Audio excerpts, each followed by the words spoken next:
Hello friends, super കൺമണിയുടെ ഇന്നത്തെ episode റിവ്യൂയിലേക്ക് എല്ലാ കൂട്ടുകാർക്കും സ്വാഗതം. അങ്ങനെ തന്നെ ദേവ് സാർ എന്തായാലും കൃഷ്ണയും കൺമണിയും വിളിക്കുന്നുണ്ട്. എന്നിട്ട് പറയുന്നുണ്ട്, എന്തിനാ വെറുതെ അവിടെ ഒരു പ്രശ്നത്തിനായിട്ട് നിൽക്കുന്നത്? നിങ്ങൾ എന്ത് കാര്യത്തിനാണ് ഇവിടെ നിന്ന് പോയത്? അത് ചെയ്തിട്ട് മര്യാദയ്ക്ക് ഇങ്ങോട്ട് പോന്നാൽ പോരെ എന്ന് ചോദിക്കുന്നു കേട്ടോ.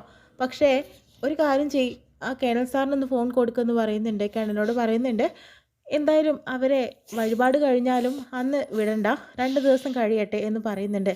മാനസികയുടെ പ്രശ്നങ്ങളൊക്കെ ഞാൻ പറഞ്ഞിട്ടുണ്ടല്ലോ, അത് കുറച്ച് പ്രശ്നമാണ്. അതുകൊണ്ട് അവരവിടെ തന്നെ നിൽക്കട്ടെ, തൻ്റെ ഒരു കണ്ണ് വേണമെന്ന് പറയുന്നുണ്ട്. അതൊക്കെ താൻ വിഷമിക്കേണ്ട, ഞാൻ വേണ്ടതുപോലെ ചെയ്തോളാം എന്നും കേണൽ പറഞ്ഞു കൊടുക്കുന്നുണ്ട്.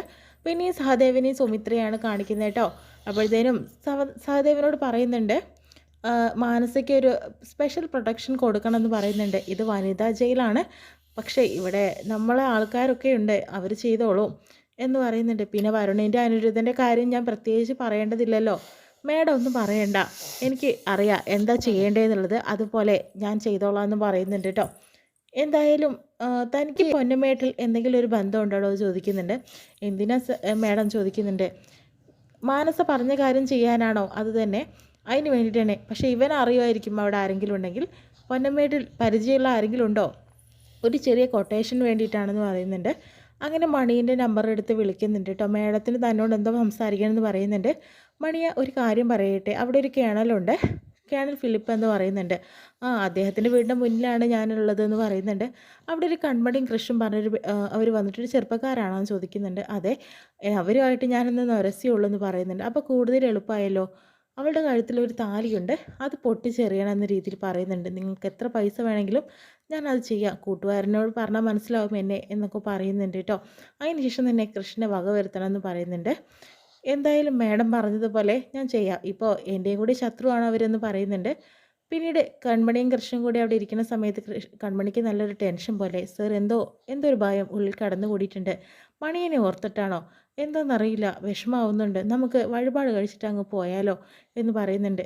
എന്തായാലും നമ്മളിവിടെ എൻജോയ് ചെയ്യാൻ വന്നതാണ്, 2 ദിവസം ഇവിടെ നിന്നിട്ടേ പോകുന്നുള്ളൂ, തനിക്കത് പറഞ്ഞാൽ മതി, എനിക്ക് എപ്പോഴും വീട്ടിലേക്ക് എത്തണം എന്നുള്ള വിചാരം മാത്രമേ ഉള്ളൂ, ഇപ്പോഴാണ് ഒരു പ്രൈവസി കിട്ടിയത്, അതിന് വേണ്ടിയിട്ട് ഞാനിവിടെ വന്നതെന്നൊക്കെ പറയുന്നുണ്ട്. എന്താ സാർ ഈ പറയുന്നത്? പിന്നെ അല്ലാണ്ട് ഇങ്ങനെയൊക്കെ നടന്നത് എങ്ങനെയാണ്? കല്യാണം കഴിയുന്നവരെ എത്ര സഹിച്ച് നിൽക്കുന്നതെന്ന് ചോദിക്കുന്നുണ്ട്. അത് തന്നെയല്ലേ വേണ്ടത്, കാരണം നമ്മുടെ കല്യാണം ഉറപ്പിച്ചു, നല്ല രീതിക്ക് തന്നെ നമ്മുടെ കല്യാണം കഴിയട്ടെ, എപ്പോഴും ഇത് തന്നെയാണ് പറയട്ടെ, ഒന്നെങ്കിൽ രാവ് ഒന്നെങ്കിൽ പകൽ എന്ന് പറഞ്ഞ മാതിരി താനിങ്ങനെ നീട്ടിക്കൊണ്ട് പോയിക്കോട്ടോ എന്ന് പറഞ്ഞ് കൊടുക്കുന്നുണ്ട് കേട്ടോ കൺമണിയോട്. അതിനുശേഷം തന്നെ ഇതൊന്നും എനിക്ക് സഹിക്കാൻ പറ്റത്തില്ല എന്ന് പറഞ്ഞിട്ട് കൺമണിക്ക് റൂമേ കൊടുക്കുന്നു. എന്താ സാർ ഈ പറയുന്നത്? അപ്പോൾ ഈ ഷീലയും അതുപോലെ തന്നെ മധുചേട്ടനും അങ്ങോട്ട് വരുന്നുണ്ട് കേട്ടോ. ഓ, നിങ്ങൾ വന്നോ? ഞങ്ങൾ നിങ്ങൾക്കൊരു പ്രൊട്ടക്ഷൻ തരാൻ വേണ്ടി വന്നതല്ലേ, കേണൽ സാറ് പറഞ്ഞു നിങ്ങളുടെ ചുറ്റും ഉണ്ടാവണം എന്നുള്ളത്, എന്തെങ്കിലും കുരുത്തക്കേട് കാണിക്കണ്ടോയെന്ന് അറിയണമല്ലോ, അതിന് വേണ്ടി വന്നതാണെന്ന് പറയുന്നുണ്ട്. ഞങ്ങൾ എന്ത് ചെയ്യാനാണ്, നിങ്ങൾക്കൊരു പ്രൊട്ടക്ഷൻ വേണം, ആ മണിയൻ നിങ്ങളുടെ പുറകെ തന്നെ ഉണ്ട്, നിങ്ങൾക്കൊരാൾ വേണം, നിങ്ങൾക്ക് ഒരിക്കലും തന്നെ ഇനി അവൻ വരുമെന്ന് തോന്നുന്നില്ല, അതൊന്നും പറഞ്ഞാൽ പറ്റില്ല, അവനുണ്ടാവും ഇവിടെ എന്ന് പറയുന്നുണ്ട് കേട്ടോ. അതിനുശേഷം കരീം സാഹിബിനെ നമ്മുടെ ദേവ് സാറിനെയാണ് കാണിക്കുന്നത്. ദേവ് സാർ എന്തായാലും കരീം സാഹിബിന് പുതിയൊരു ദൗത്യം ഏൽപ്പിക്കുകയാണ് കേട്ടോ ചെയ്യുന്നത്. പൊന്നമേട്ടിലാണ് കൺമണിയും കൃഷും ഉള്ളത്, അവർക്ക് ഭീഷണിയായിട്ട് ഒരു മണിയൻ പറഞ്ഞിട്ട് ഒരാൾ അവിടെയുണ്ട്. പിന്നെ മാനസയുടെ കാര്യം അറിയാലോ, അവൾ ജയിലിലാണ്, അവൾ പക വീട്ടും എന്ന് പറയുന്നുണ്ട്. എന്തെങ്കിലും പ്രശ്നം ഉണ്ടായോ? ഇല്ല, പ്രശ്നമൊന്നും ഉണ്ടായിട്ടില്ല, പക്ഷേ ഉണ്ടാവുന്നതിന് മുന്നേ അത് തടയണമെന്ന് പറയുന്നുണ്ട്. പൊന്നമേട് എന്ന് പറഞ്ഞാൽ കൺമണി മോൾ അന്ന് ഡിസൈൻ ചെയ്യാൻ പോയതല്ലേ, അന്നല്ലേ അനിരുദ്ധൻ ആ ഡിസൈൻ മോഷ്ടിച്ചുകൊണ്ട് പോയത്? അതെ, അതവിടെ തന്നെ. എന്നാൽ പിന്നെ ഞങ്ങൾ പോയി കാര്യങ്ങൾ നല്ല രീതിക്ക് നടത്തി വരാം ദേവ് സാർ എന്ന് പറയുന്നു. ദേവ് സാർ കുറച്ച് പണം എടുത്തിട്ട് കരീം സാഹിബിന് കൊടുക്കാനായിട്ട് നോക്കുന്നു കേട്ടോ. എന്താ ഇത്, തന്നോട് ഞാൻ പണം ചോദിച്ചോ? ഈ പണത്തിൻ്റെ അപ്പുറത്താണ് തന്നോട് എനിക്കുള്ള സ്നേഹം എന്ന് പറയുന്നുണ്ട് കേട്ടോ. ഇത് വെച്ചിട്ട് കരീം സാഹിബിനെ അളക്കല്ലേ?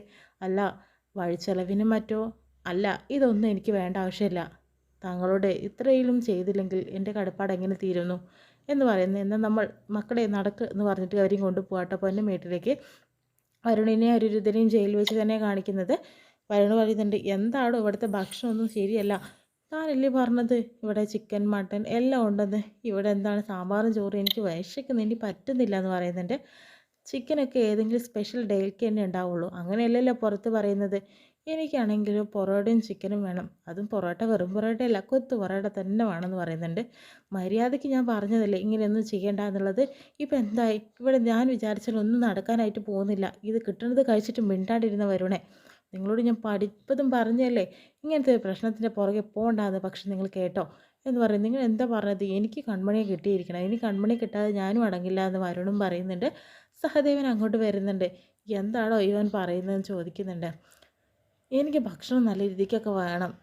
തരാം. താനൊന്ന് അടങ്ങി നിൽക്ക്. എനിക്ക് വേണ്ടതെല്ലാം ഞാൻ തരും എന്ന് പറയുന്നുണ്ട്. അതിനുശേഷം തന്നെ അനിരുദ്ധനാണെങ്കിൽ ഇവന്മാർ വെച്ച കെണിയിൽ ഞാൻ വീണതെന്ന രീതിയിലാണ് ഇപ്പോൾ നടക്കുന്നതെന്ന് പറയുന്നു. സഹദേവനോട് സുമിത്ര പറഞ്ഞല്ലോ ഇവരുടെ കാര്യങ്ങളൊക്കെ നല്ല രീതിക്ക് നടത്തി കൊടുക്കണമെന്ന്. അപ്പോൾ പിന്നെ എന്തായാലും സഹദേവനും അതിനനുസരിച്ച് നിൽക്കുള്ളൂ. അതിനുശേഷം പിന്നീട് കോൺസ്റ്റബിൾ വന്നിട്ട് അവിടുത്തെ ഒരു യാത്രക്കാരനോട് ചോദിക്കുന്നുണ്ട്, ഇവിടെ മണിയൻ പറഞ്ഞൊരാളുണ്ടല്ലോ, അയാളെവിടെ? അയാൾ കുറച്ച് നേരത്തെ അവിടെ എവിടെയോ കണ്ടിട്ടുണ്ടായിരുന്നു എന്ന് പറഞ്ഞ് കാണിച്ചു കൊടുക്കുന്നുണ്ട് കേട്ടോ.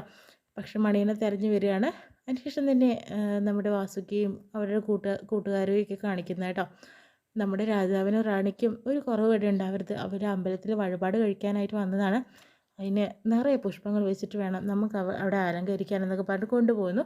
ആ സമയത്ത് അവിടേക്ക് അയ്യപ്പൻ വരുന്നുണ്ട്. വാസുകി, നീ ഒരു കാര്യം അറിഞ്ഞോ? അതിൽ മണിയനെ തെരഞ്ഞുകൊണ്ട് പോലീസ് അന്വേഷിക്കുന്നുണ്ട്. DGPക്ക് കംപ്ലയിൻറ്റ് ചെയ്തു. കേണൽ സാറിൻ്റെ ഫ്രണ്ടാണ് അയാൾ. എന്തായാലും മണിയനെ പൊക്കും എന്ന് പറയുന്നുണ്ട്. ഒരു കണക്കിന് അതല്ലേ നല്ലത്.